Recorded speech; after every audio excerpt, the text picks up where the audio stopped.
Well, good morning, CHD TV. Happy Friday. I am so excited to see my good friend. I don't want to call him an OG because OG is like old gangster. And he's a young gangster because if you follow his protocols, then you feel younger, you look younger. This man is incredible. He's produced so much literature. I believe that his website, I'm going to say it first, drbrownstein.com. Let's bring him on. Did I get that right, Dr. Brownstein? You got that right, Brian. It's great to be here and great to see you, and you're looking great. I've got MAHA on the brain. The last I saw you in person was at the MAHA inauguration ball. You were actually in the White House. I had like some FOMO and some jealousy over you being there. When the MAHA Commission report was signed, is that correct? Yes. Tell us a little bit about that. So, I was honored to be invited as RFK's guest. I have a few bucket lists in my life, and Right. One bucket list was get invited to a private event at the White House, and that's now been checked. And the second bucket list was to be in a room when the sitting president gets announced that he's coming in, or he or she's coming in, and that happened there.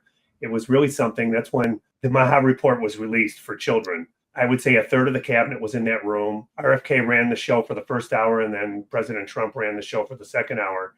And what they did was they went around to each cabinet member and they explained why they were there. So, you've got the Secretary of Education, the Secretary of Labor was there, I think, and a few of the other ones. And they all said the same thing. They're all worried about the health of their kids. And if they were old enough, they're worried about the health of their grandkids. I was whispering to my daughter in the middle of this that, I wonder if this is true or if it's staged, because what if President Trump just told them beforehand, hey, we all want to be on the same page here. Everyone just talk nice and, we'll sound perfect. Right. I'm okay with that. It's how you run a business, and that's fine. But I wasn't sure. And then I did ask a couple of people after it who have more of an inside place than I am with it. And they said those people were there for a reason. They wanted to be there. They believe the same thing. They believe the health of our country is an existential threat. And they also believe that under RFK's guidance, we can make this change. And, I give full credit to RFK and, credit to Trump for allowing RFK to do this. And, I was honored to be there. I felt like I was flying a couple feet off the ground for a couple of weeks after that. And it was good to see our government work. Just cutting in on that, David, I'm going to put you on the spot. And it's only because I love you. What do you think? I mean, we are at end of August, beginning of September. We've seen Secretary Kennedy in action over that particular time. What are your impressions? When this all started and President Trump was reelected and chose Secretary Kennedy to be the Secretary of HHS, I wanted him to do this much, get this many things accomplished in 4 years. And I felt like there's no way he'll do this much. He'll probably do this much, and it'll be good, and we'll have to accept what he does. Well, he's not doing this much right now. I feel like we're up to here, and in 4 years we'll be up to here. I mean, you and I were talking beforehand. I feel like the announcements coming out of HHS that I'm happy with, and the changes that are happening, it's like a fire hose just spewing a lot of water. I'm trying to drink out of that fire hose and keep up with things. But what do I have feelings? I'm amazed how a huge, bloated government organization can really start to show changes with the person at the top leading the way with that. And I came away from that visit at the White House for the signing of the MAHA report that the government can work for us and it can accomplish good things. We just need the right people there. At the Department of HHS, we have the right person leading us right now. And I'm excited for the next 3+ years to see what happens with it. And I think it's fantastic. I couldn't agree more. I'm overwhelmed for his well-being and for his safety and all that. There are times where, you're like, I almost get sick to my stomach looking at the blowback from, some of the individuals in the mainstream media And especially, we just had the news, on this recording, essentially the firing of the CDC director, Susan Menarez.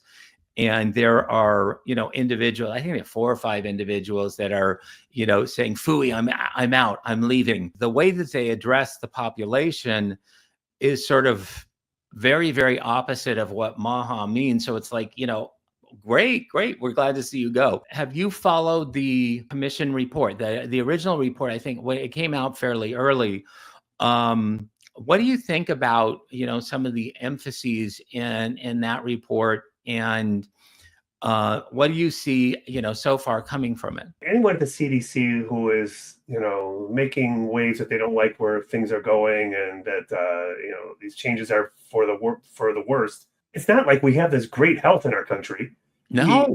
Compared to every Western country, we finish last or next to last in every health indicator. We have the worst maternal mortality rate of all the other Western, third world Western country, first world Western countries. We have the worst neonatal mortality rate. We die at an earlier age. We have more chronic illness in our kids, more chronic illness in adults. So I don't understand what they're whining about. I mean, we need to get the broom out and sweep the old cobwebs that have just gathered there over the years. We've spent so much money on healthcare, nearly 20% of our GMP, and what do we got for it? We got nothing for it. We got the worst numbers compared to every Western country out there. So what do I think? I think let's make these changes. I think they're good. I think that, talk about the food, we can make our food better. We can, bring back the presidential fitness. I remember doing it when I was a kid. I saw the video of Bobby and the defense secretary doing their push-ups and pull-ups. And that night I had Allison, my wife, videotape me doing it, because I have a pull-up bar at home and I do pull-ups and push-ups every day. And I sent it to Secretary Kennedy after I did it, and I told him I want my certificate signed. I got to search for my elementary certificate, which I got at some point in my life, a long time ago. But all that stuff is good. And why can't we question things? Why can't we question the contents of vaccines, or how many vaccines we're giving, or the drugs? Are we giving too many drugs? Or are we giving not enough drugs? Why can't we question it all and, do the science and do the studies and make a decision? Because clearly what we've been doing hasn't been working. We definitely need to do something else. And, the country's going to go broke. Secretary Kennedy said it's an existential threat. Our health is an existential threat to our country. We will not survive unless we make changes. I have literally been saying that for 30 plus years. And, I thought I was screaming into the wind. And I just figured I'd retire or die at the end of my life and work how many years I can work, and just same thing would be going on. And that's not going to happen now. I think it's really we're going to make some good changes, and, it's coming. And I think these winds of change are good for us. Well, I couldn't agree more. And I look at the things that are coming back. I was the nerd in the corner during the presidential physical fitness program and could not do one pull-up. And my body sort of developed from the waist down, and so I was always the runner. Like the 6-minute walk run or whatever they called it.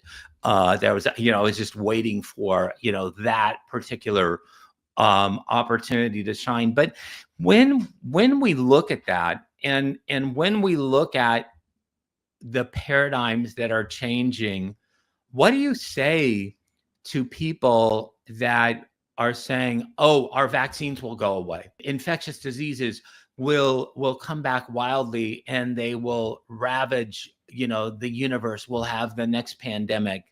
What are your responses to that? If you look at the infectious disease rate of decline from 1900 to the present day, all the infectious diseases, both vaccinated and unvaccinated, that were killing the majority of people, and usually at a younger age, were all declining precipitously before vaccines came on the market. Every single one of them were down well before a vaccine was brought on the market. What do I say about that? I say if we eat better, if we exercise, if we drink water, if we're in better health, I'm not worried about that. Scarlet fever is, a perfect example of that. If you look at scarlet fever, it killed thousands and tens of thousands of young people, back in the day in the early 1900s. We never had a vaccine for scarlet fever. That disease plummeted at the same rate measles and mumps and rubella, and the rest of them plummeted.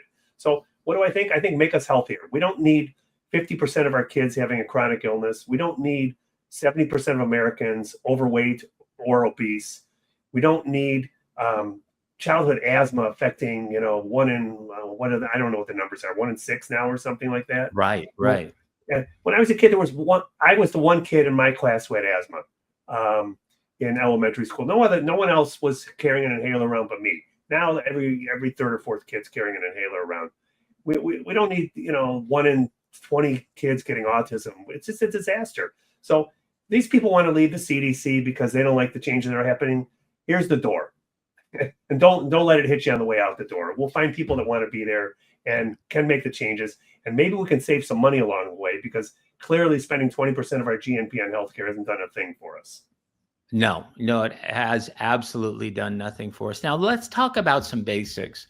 One of the things that I'm really concerned about that I want to talk to a practitioner about is the relationship between acetaminophen and neurodevelopmental disorders. I mean, you look at the evidence, it is very, very compelling.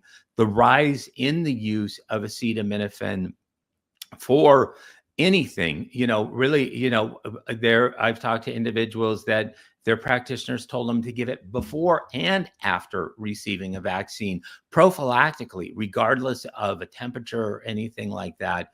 Talk to me about that. And then talk to me, the question that I get a lot that I wanted to ask a practitioner is, what then do you do with an individual who is fevering at 103, 104, as an alternative, or is that an okay time to give like a Tylenol? Certainly a high fever, over 104 is associated with febrile seizure. We don't want to get to that point where a febrile seizure happens, because once you have a febrile seizure, though it's a one and done thing in many kids, there's a significant proportion of them that go on to develop epilepsy from that. So we don't want that to happen, but we also don't need to be over medicating kids for low fevers. And I got a call from my niece this week. Her son, who's a year old today, was having a high fever of 102 or 103, and she was going to bring him in for me to look at. And I said, you can come in the office. I'll be happy to see him. And I said to her, is coughing? Is he, blowing stuff out of his nose? What's going on?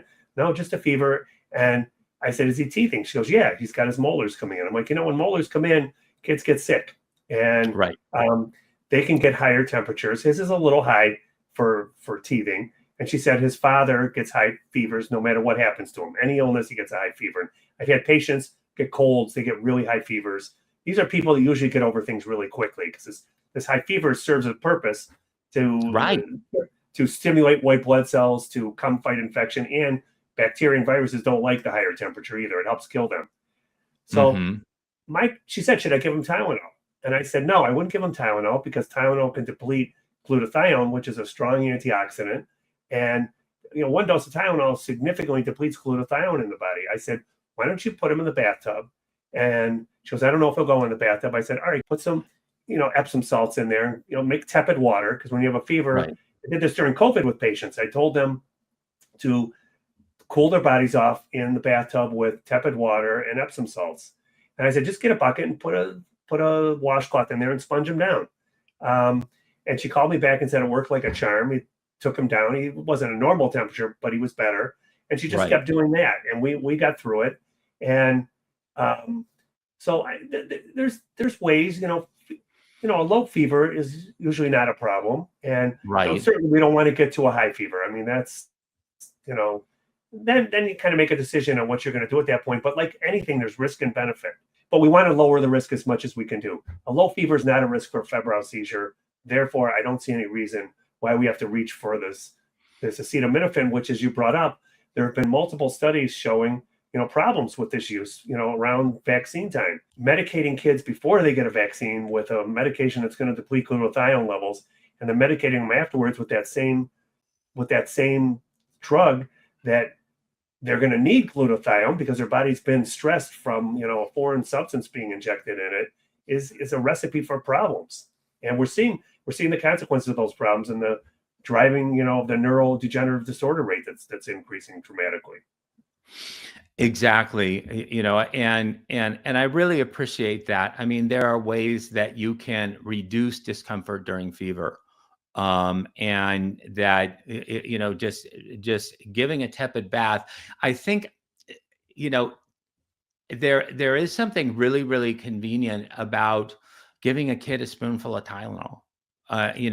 But the risk associated with it is so much higher than anybody really knows. You hit the nail on the head regarding reducing, the reducing glutathione in the body, and then reducing your body to detox. Do you know that this therapeutic window for drugs? In med school, we're taught about this therapeutic window and half-life of drugs, how long they last in the body. And the neat thing with the holistic medicine I practice and a lot of the supplements I use, there's a huge therapeutic window. So, to get toxic on vitamin C or vitamin A or any of these things, you have to use a huge amount of the product for someone to reach toxic levels. But Tylenol, the therapeutic window is like this, and you've got to be really careful with Tylenol. And it's sold over the counter, and I always tell people if they're going to use Tylenol, use the minimal amount and for the least amount of time. And it should be the last choice, in my view. Now that's unless we're getting near fever range, over 104 degrees, where we're getting to febrile seizure range, then perhaps Tylenol will come into play. But look, while your husband's or your wife is grabbing Tylenol, the other person can get that baby in the bathtub or start sponging them down first and see if that works. Exactly. This is so helpful. And I wish that you could give a seminar to the entire country of new parents about things like this. Because people absolutely do not know. Now I don't, correct me if this isn't your latest book, but you wrote an entire book on treating viral infections, correct? I wrote it during COVID, holistic During approach COVID, to viruses. right. I wrote about my over 3-decade use of natural therapies to treat people sick during flu season, cold and flu season. When I started doing holistic medicine, I didn't start off that way. I came out a conventional doctor and then, did not like what I was doing, did not like all the drugs and the side effects of the drugs and the blocking of all the biochemistry. And so I was searching for a better way, and finding what I consider a better way is supporting the human biochemistry and balancing the hormonal system and rebalancing nutrient levels in the body. But one of the holes that I found was there was nothing to treat people during flu season, with viruses that, back then there wasn't even drugs to treat flu, like Tamiflu, that doesn't work anyways. And it's a toxic drug and really should be avoided. But that wasn't even available. There was nothing. You were told at that point to stay home, stay in bed, and keep hydrated. And that's not bad advice when you have the flu. But, the longer people are sick and in bed, the longer the chance of getting pneumonia becomes, when they get bad flus and they're lying in bed. The worst thing you can do during a viral infection is lie someone in bed. And what did we do during COVID? We hospitalized people and tethered them to oxygen and told them lie in bed. And exactly. Disaster. It was just a disaster. So I was looking for holistic things that would help the immune system fight back against colds and flu. And through looking through the literature and trying various things, I came up with this was 36 years ago, using high dose vitamin A, vitamin C, vitamin D, and iodine orally at the first sign of a sore throat or a cough or whatever, and then nebulizing a dilute solution of hydrogen peroxide and iodine, again, at that first sign of anything. And if things got worse, I would use IV hydrogen peroxide and ozone shots and IV vitamin C. So when COVID came around, in January, February of 2020, we were told, lock up, close your office, stay home, and wait till the vaccine comes out. And look what that did. Exactly. It was a disaster. And, it was, I didn't close my office. We stayed open. We treated patients. And I remember having the meeting with my staff at the beginning of COVID and saying, we've got this covered. I think we know how to treat viruses. We treat coronaviruses. 30% of all flu illnesses every year, flu and colds are coronaviruses. We know how to treat coronavirus. We're going to treat this different strain of coronavirus the same way we treated the other ones. And if it doesn't work what we're doing, we're nimble enough to figure out what does. We started doing it. We treated it. I wrote a peer-reviewed article on a consecutive case history series of treating patients Right. and wrote that book on it. We're still doing it today. It still works. Tylenol is not part of that regimen. Tamiflu is certainly not part of that regimen. And it works today. It'll work 30 years from today. Well, talk about, one of the things that I hear a lot of times is, oh my goodness, these infectious diseases, they're all going to come back. Now, are these viral protocols, you're using nebulized hydrogen peroxide, you're using iodine, you're using vitamin A and vitamin C. Would those apply, to the viral, quote unquote, nasty infectious diseases, measles, mumps, rubella, let's be other careful Yes. be careful how we classify nasty diseases, because I don't think measles and mumps should be necessarily classified as air nasty quotes, disease. buddy, air quotes. When I lecture about measles, I show the Brady Bunch, and I show Marsha saying, if you're going to get sick, might as well be the measles, since you get a few days off school, and you don't have to get a shot, because they didn't give a shot back then when you got sick with measles. Absolutely. They even had an episode where Peter kissed a girl that had the mumps. Millicent got the mumps, and then Peter Brady kissed her. So they covered, it's just like, dude, if you could have done rubella and chickenpox, we would have been golden by now. But go ahead. Yes. I've used our viral protocol on chickenpox. I haven't used it on measles, because I haven't seen measles in the right. office. I haven't seen a case of mumps in the office. And in chickenpox, it works great. I have no doubt it would work in measles. And I think it would work. And again, we're nimble enough, we can figure it out. Dr. Frederick Klenner from 100 years ago wrote a whole book on vitamin C in treating all these viral illnesses that we're all vaccinating for right now. He wrote a chapter on measles and mumps and all of them, rubella, and how vitamin C, patients got mild courses of these illnesses, or maybe they were really sick, and once they started taking vitamin C, or he was injecting vitamin C in them, the illness, the patient recovered, dramatically. 30 years from now or 300 years from now, the human biochemistry is not going to change much. And this therapy that we're doing in our office supports human biochemistry. And I don't care if you want to call it measles or influenza A or whatever illness we're talking about. I think it'll respond pretty well to giving the human biochemistry the support it needs. You've got such a vast amount of knowledge regarding practical things that so many of us go through. I mean, viral infections, upper respiratory infections, things like that. I mean, you go to your practitioners, this is not the information you get. But my final question really is on individuals getting in shape. I've met you, you are in shape. You do pull-ups, lots of pull-ups. And so therefore, I bow to you on that. I'm not a pull-up guy. But let's talk about getting in shape. Now, one of the things I'm on my own weight loss journey. I love it. And it's been really, really super. My basic aim is not only to, keep on exercising and building up muscle mass. People ask, well, how do you lose weight? How did you lose weight? It's PTFD. Put the fork down.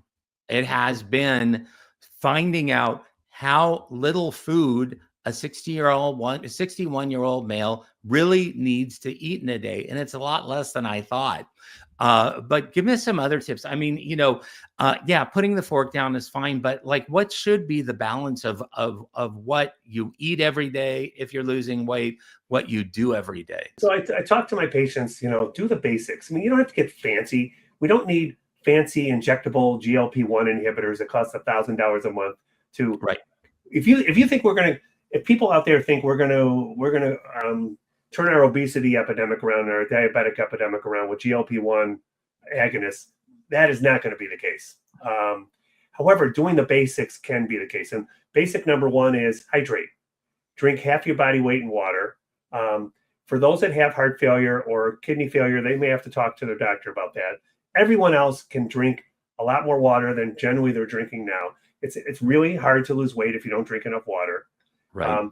Number 2 is eat good food. RFK has been talking about, our disastrous food supply and our ultra processed foods, and eat whole foods, get pesticides and insecticides and food additives and food colorings, out of the food. The third thing is exercise. Exercise helps everything.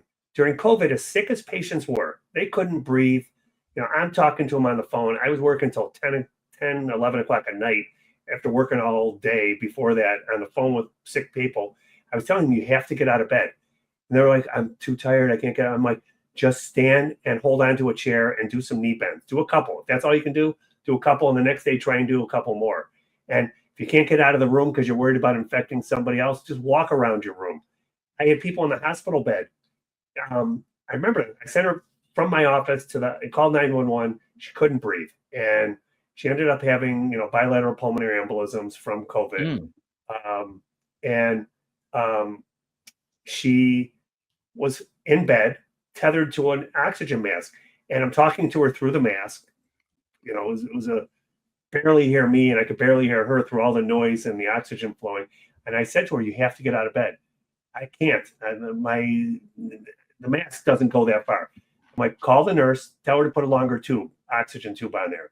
Right. So she did. The nurse came, put a longer tube on there. She stood out of bed. I said, just hold on to the bed and do some knee bends.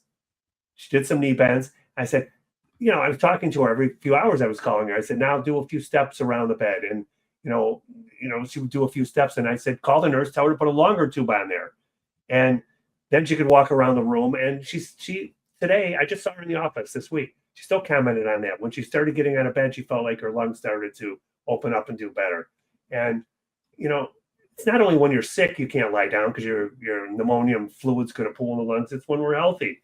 Sitting around you're going to sit and lay down all day, risk of diabetes, obesity, hypertension, heart disease, all of it goes up through the roof. So we need better health. I think the presidential fitness thing is great. I loved how some of the media were saying, oh, this is dangerous. You're telling people to do exercise. They're not ready to do it. They're going to hurt themselves. Let them hurt a little bit from doing some exercise. And when that goes away, they can exercise again. We need better fitness, and we can overcome this poor health that our country's in. And, let's turn this around. When I was a kid, people didn't look like they do today. It looks like a different species of human, and different species of kids today. I remember in my elementary school, there was one obese kid in the whole class. Right. I remember one. I don't remember, now it's 30% of them. It's terrible. It's just, it 30% is are overweight, 10% are obese. It's just terrible. It is an epidemic. And, and getting personal, I carried around extra weight really since 2005. I cannot tell you how much better I feel. The thing that you talk about, getting up, doing things, exercising, it actually begets more. The more that you do it, the more you want to do it. At first it's sort of like, oh my goodness, I cannot do this. But it does, the endorphins kick in, everything kicks in. It's sort of self-sustaining in a way once you really commit to it. You don't have to go to a gym. You don't have to spend a lot of money. Walking. I tell people to just walk. No. I said 30 minutes a day, every day, I want you to walk. Now, they said, well, I walk at work. I'm like, no, I want this walk for yourself, sort of as an exercise separate from work. And right. I can't do that. I'm like, fine, then walk 5 minutes. When you can walk 5 minutes, then you can walk 6 and you can walk 7. Put a pull-up bar in your house. Here's my pull-up bar right over there. It's in my over this shoulder. I can see it. I see it. Yes. It can be done at home. When I'm watching TV, I'm hardly sitting on my couch. I have a little trampoline out there, and I do my pull-ups and push-ups and sit-ups. If I can do it, anybody can do it. And we can turn this country around. Going to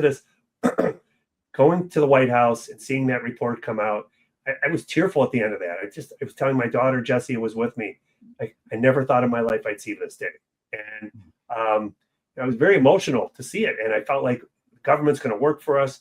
We're going to turn things around. Kellogg's is going to change Fruit Loops, get the petroleum dyes out of there, Right, that, right. that we allow in and that other countries don't allow in. Things are going to be better for everybody, and it's coming. For those CDC employees who don't want to be there, leave. The door's open. Exactly. I hasten to say good riddance, but I'm going to say it again. Good riddance. Dr. Brownstein, thank you so much. Just listening to you is, you're an inspiration, so practical. The whole thing regarding, moving around when you're sick, when you have that viral infection. I absolutely love it. It's counterintuitive, like, oh, get your rest, get horizontal. But, just something like that. So these takeaways are so helpful. We can get more information on your website, right? drbrownstein.com. Is that the best place to reach you? That's the best place. And the other basics are keep sugar out of your diet. Sugar intake, refined sugar intake paralyzes white blood cells for up to 5 hours after it's done. The worst thing you can do when you're sick is eat sugar. And then get your nutrition balance. Iodine is really important. Vitamin C is really important. I've been checking vitamin C levels on patients for years. My partner, Dr. Ng, has been checking it longer than I have. He kept bugging me. You got to check vitamin C levels. And finally, I started doing it. We're diagnosing scurvy and subclinical scurvy on a daily basis. Classical scurvy, loose teeth, bleeding of the gums, bruising, capillaries leaking, and all going away just with vitamin C. Scurvy is alive and well in our country in 2025, and that should not be the case. We can turn this around. I'm confident, I'm optimistic, and I no longer feel like I'm yelling into the wind right now. I feel like the wind's at our backs. And again, you don't feel like the wind's at your back, there's the door. Either get on board and get this working for us, or we'll find somebody that will do it. Right. And, and by the way, come on in, the water's fine. Actually, once you do it, you will like it, and it will sustain you. So again, Dr. Brownstein, thank you so much for joining us today. I appreciate all your wisdom. Check out his website, drbrownstein.com. You've written about 500,000 books? I got 17 books and write a national newsletter for Newsmax, and, still practicing full time, and have no desire to end that. And we have a good time in West Bloomfield, Michigan, in our office. It's a fun place to practice. Great. Well, thank you again, and thank you everybody for joining us for this episode of Doctor's Insight. So practical. Tell everybody to watch this episode. Check out Dr. Brownstein. Check out this interview, and you have a great Friday.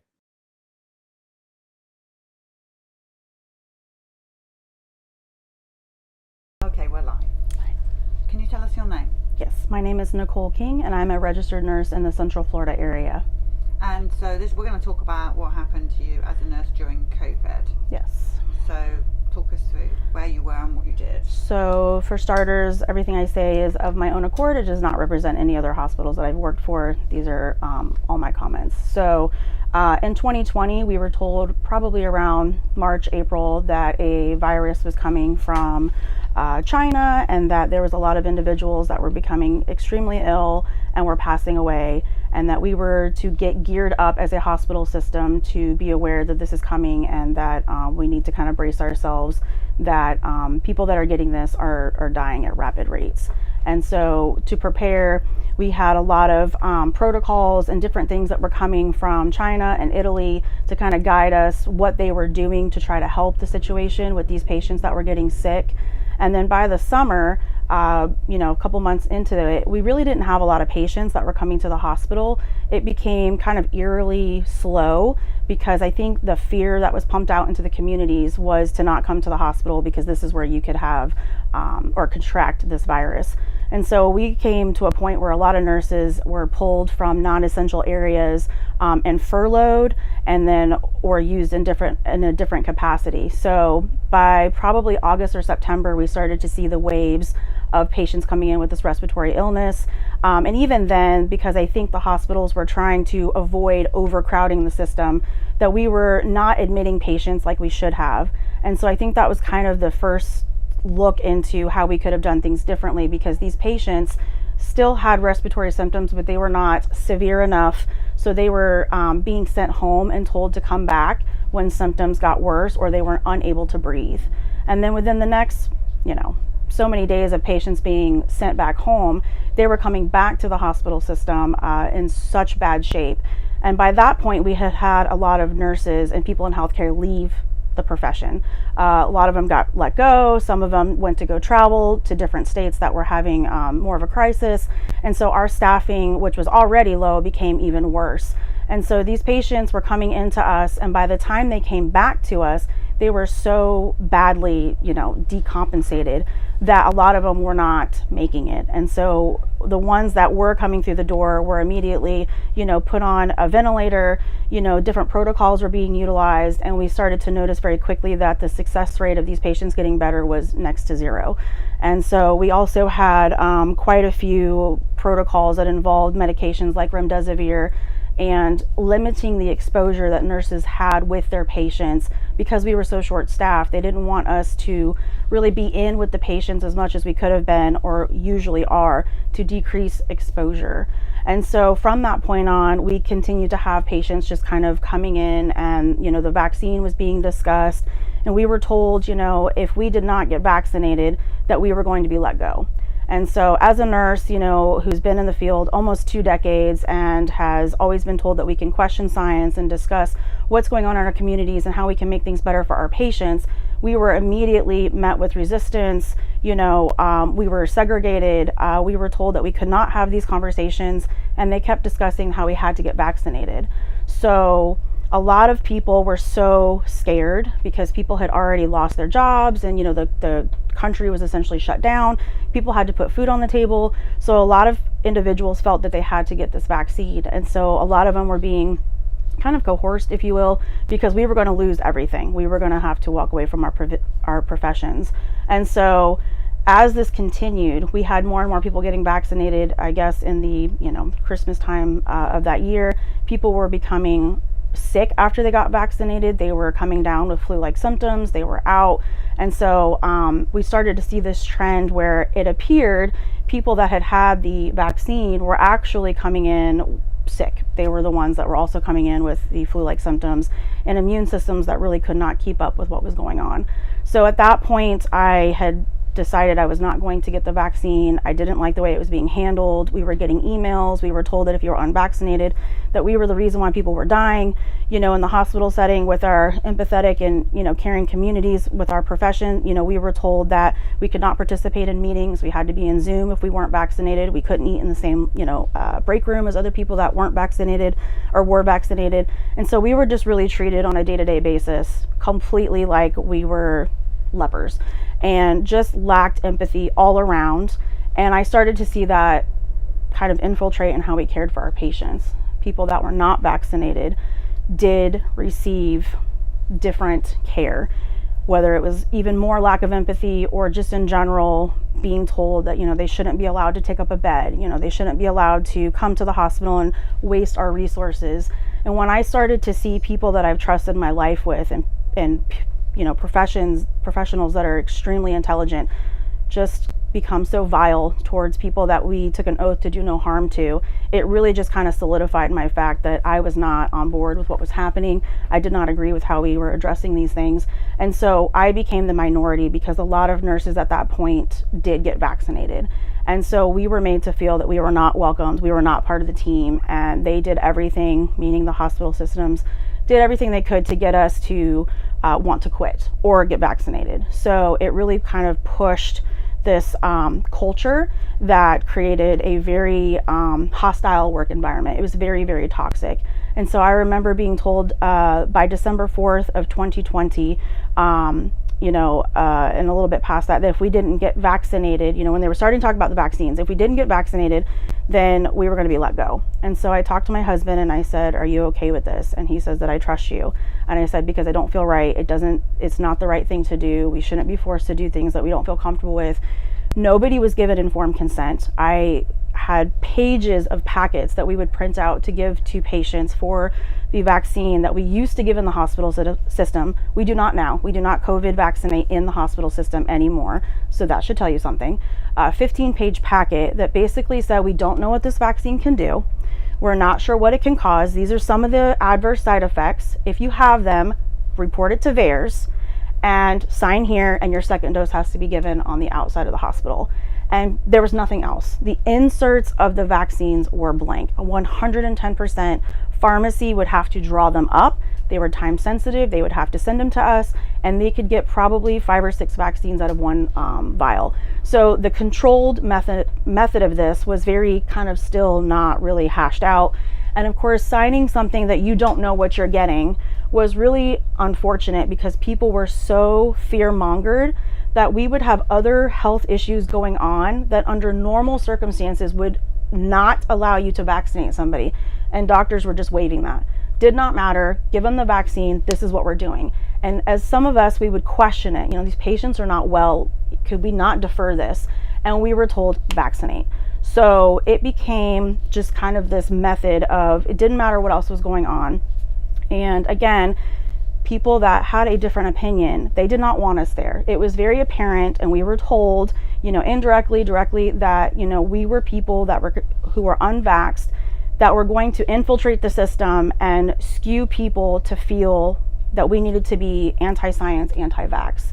And a lot of the things that we do in the health freedom movements in Florida now, with Health Freedom Florida and Florida Freedom Keepers, you know, and many other grassroots organizations, we try to explain to people that where there is risk, there must be choice.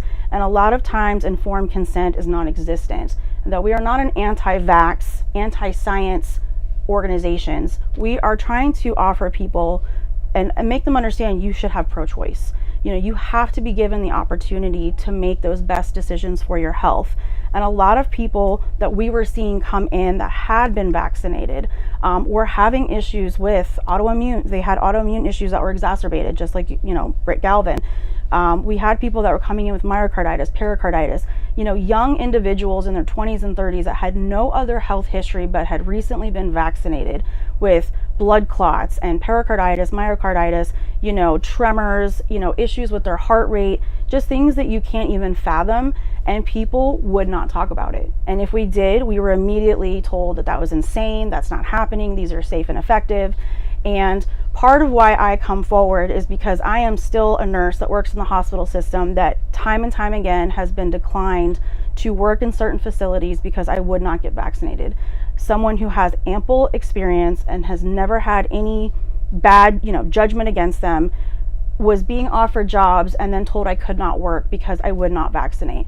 And again, when your patients have more rights than your healthcare workers and first responders, people should really question that. And to assume that we are part of the problem, because people will come and say, well, if you're still working in the hospital system and you knew what was going on, you should have left. Well, if every person who cares and is empathetic leaves, you don't want those people taking care of you that are left. And I don't say that everyone is like this, and to group all of us would be foolish, but there was a culture change. There were things that happened in healthcare that I had never seen before in my entire life. And I want people to understand that we cannot undo what happened. And I am deeply sorry that our profession failed many, many people. But hopefully, you know, moving forward, we can try to work together to have our communities trust us again, and that we could have done things a lot better. And hopefully we can grow from this, but there are a lot of vaccine injured patients that we are seeing. We are seeing people that have had 2, 3, 4 plus vaccines, boosters, whatever you want to call them, that are coming in with heart attacks, strokes, neurological issues. And now the link that never made sense as a cardiac nurse, I would always take patients that were coming in that had heart issues, because that's my specialty. And probably a year and a half ago, we started to see patients require oncology consults. I had no idea why. And now we're seeing that there is a derivative component, whatever you want to call it, in some of these batches of COVID-19 vaccines called SV40 that has now been linked to mutate cells and cause patients to be more apt to have their cells attack it and turn into some sort of, you know, cancer that we're now seeing exploding. And so again, it's always pushing informed consent and letting people know what are your rights. You know, what can you agree to? You know, the fact that we've passed SB 252 with the governor, it needs work, but it's a medical freedom bill. But to let people know that you can decline and that you still should be able to be a valued member of society.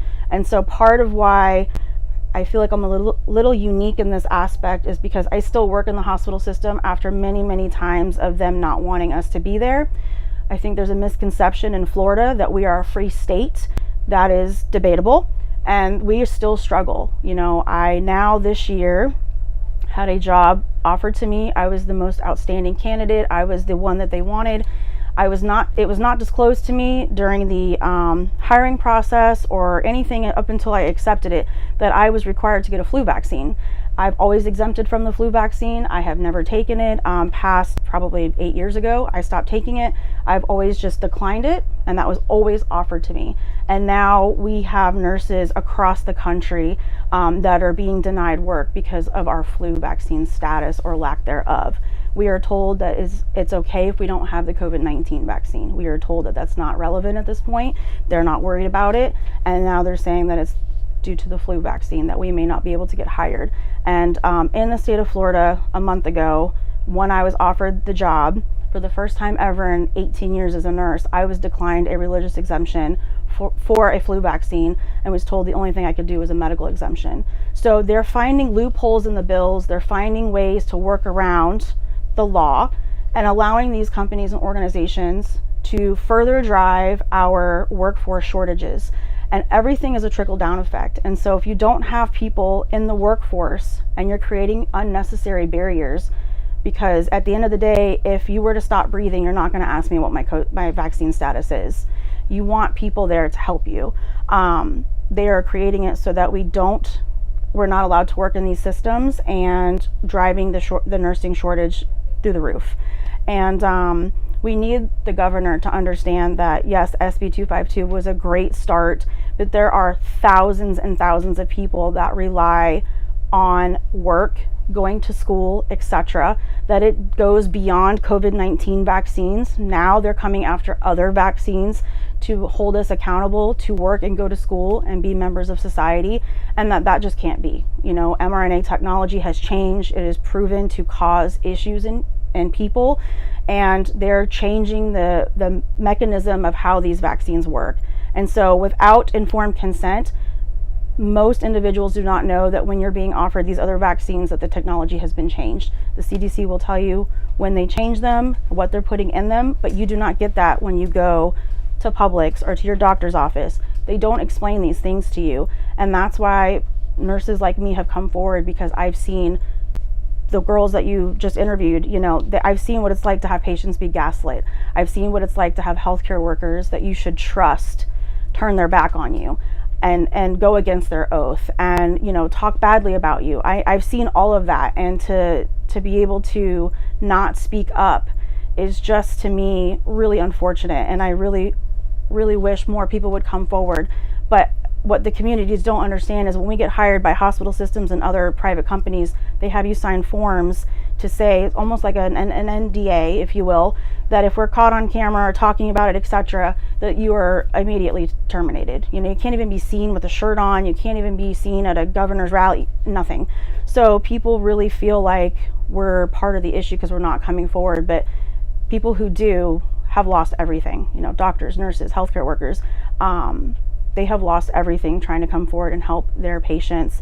And, you know, doctors are still terrified to write, you know, medical exemptions because they've lost their licenses, they've had their privileges revoked, you know, just multiple things. So it's just really important that, you know, the public knows that we are out here, and there are thousands of us that are trying to fight for not only your rights, but your children's rights. And to know that even those same people that wished me harm, wish for my life to end, wish that I would never be allowed to take care of patients and that I should be removed from the profession altogether, that despite all of that, I'm still out here fighting for you to have those rights to say that you want something or you don't. That bodily autonomy and sovereignty, you can't lose that, you know, and we're trying our best to advocate so that that right is not taken away from you. So, you know, how important it is to show face or at least be supportive. We don't always have to agree. We don't always have to, you know, see eye to eye on everything, but to know that without it, they will not stop. They're going to keep going. You know, as we see now, they're changing vaccines that we've had for 50 plus years. And, everything has a consequence. So, that's really the message, is trying to make sure that people understand that we're out here and that, we're trying to change the laws to accommodate everybody. And that just because you choose differently does not mean that your life is less valued. So the flu shots have been grandfathered in every year, so they're not tested the way any other shots, Right. the COVID excluded, Yes, ma'am. are. And I wonder if the rules and regulations that were issued by the FDA to make that possible can be challenged, because that same system was used to license the current COVID vaccine. Right. And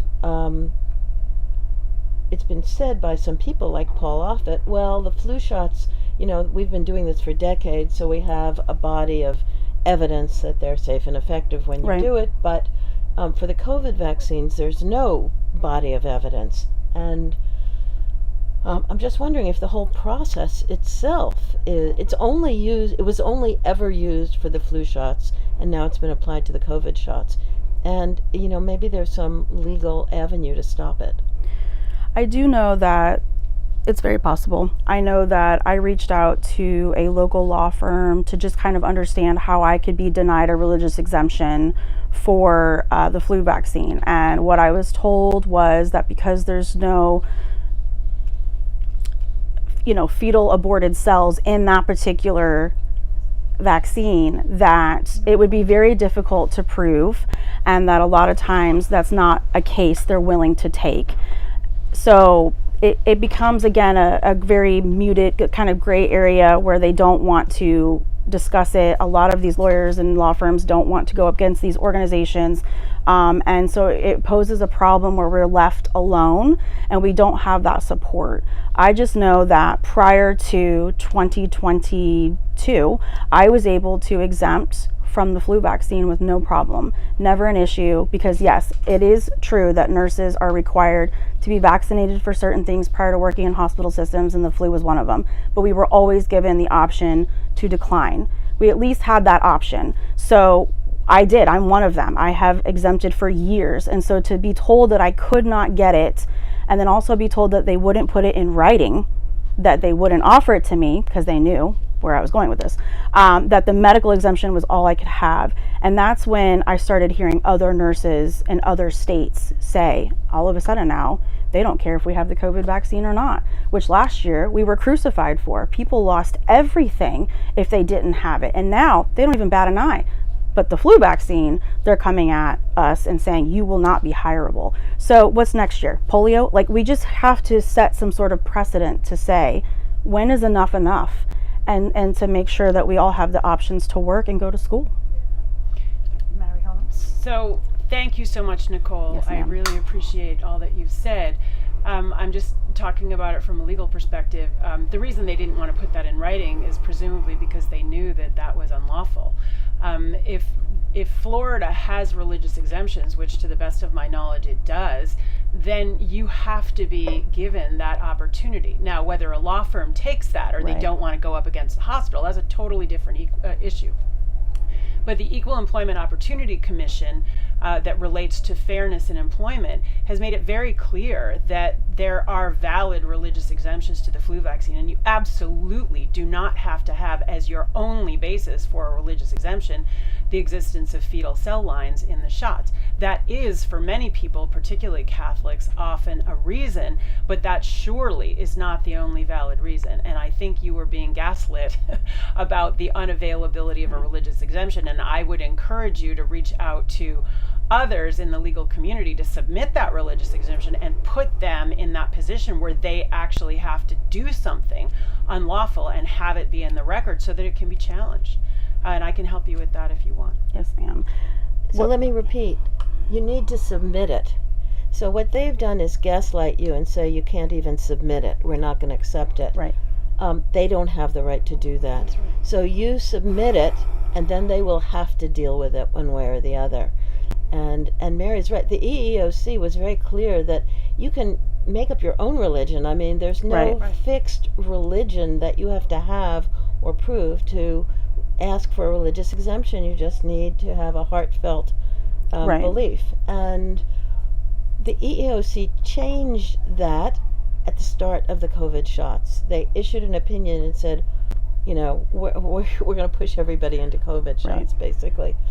But they, as far as I know, they didn't issue that opinion for flu shots, and they have a considerable amount of case law existing where they have given nurses the right to refuse flu shots on a religious basis. And just to say, our colleagues at Informed Consent Action Network are challenging in all of the states that have denied religious exemptions. They're challenging the lack of existence of religious exemptions. There's also other lawyers who are challenging that in Connecticut. We have the right to freedom of we have First Amendment rights to freedom of religion, to freedom of conscience. And I believe, as many people do, that of course that entails your right to make your own decisions.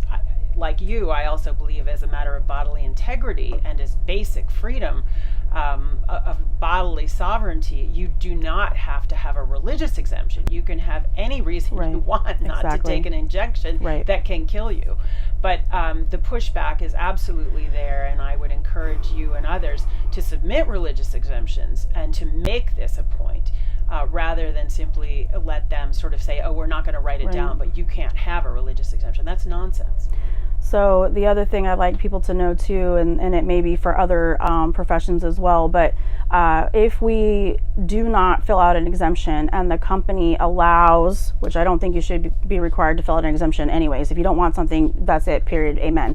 But for the ones that offer the exemptions, they will increase your premiums on your insurance. They can also, kind of during COVID, we had things withheld from us if we did not get the vaccine because we were considered more high risk and more of a cost issue to them. So a lot of things happened also outside of that. The unique situation about what I was faced with, not only was I not offered the religious exemption, and I tried very, very hard to get everything so I could prove it. The interesting part is it only applies to new employees. You were only allowed a medical exemption for a new employee. However, if you've been employed, you were offered a religious, a medical, or a right to refuse, knowing that the right to refuse would increase your premiums for insurance and that the other two were also required every year. So again, it's just all of these things that I don't think people understand is going on and creating a lot of problems. And so people are being coerced into making these decisions. And unfortunately, adding to the thing where they say that we're a minority. They say, well, it's not enough of you that are declining for it really to make a difference. But that's false. In healthcare, we can't even have one call-in for us to be short. So again, it's just so important that the public knows what is going on and that this is not acceptable. And it is a trickle-down effect in our communities. Anything that happens in law or anything that happens in our communities will eventually come to us in the hospital setting. We see these patients that, can't afford to put food on the table, can't afford their medications, have lost their jobs. So now there's domestic violence in the home. Like, we see these people. So I think people are always saying to themselves, well, this doesn't really apply to me, or this doesn't really affect me because I'm not somebody that works in the hospital. But when it's you and your family that gets brought to us and you don't have that person there to care for you, it will affect you, So again, it's just trying to let people understand that this is much, much bigger. It's still happening, and yes, in the great state of Florida. And let me say that the mandates start first with the healthcare workers and then expand to the rest of the population. Yes, ma'am. So, and nobody is willing to fight for that, in the sense that some of us who have declined it have asked, what form can you give to me that says that you are liable if something was to happen to me? Again, it was rhetorical, and a lot of times they just look at you like you're crazy, but it truly is. No one is liable. We are not, protected in that aspect. So, I just want to say that particularly in New York, we've been fighting the healthcare mandates, and New York, the healthcare mandate was found to be unconstitutional in New York and violated law, and that decision that the mandate was null and void because the COVID shots didn't stop transmission or infection, that still stands, even though the appeals court dismissed the case because they said it was moot.